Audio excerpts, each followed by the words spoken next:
আপোনালোক সকলোৱে দিনটো শুভেচ্ছা জনালো। আজি আমাৰ দেওবৰীয়া অক্সিজেন খেতি কিমান আছিলে?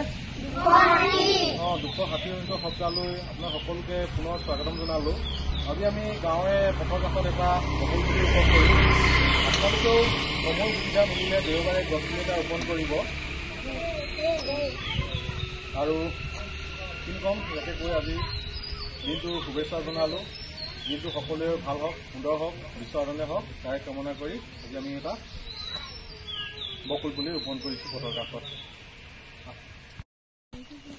আজি এইটো কোনে ৰুব? কোনে ৰুব? বৈশালীয়ে ৰুব আৰু ভাইটিকণে ৰুব ন? ভাইটিকণ এইটো মাটি দিবা দেই। কৃষ্ণ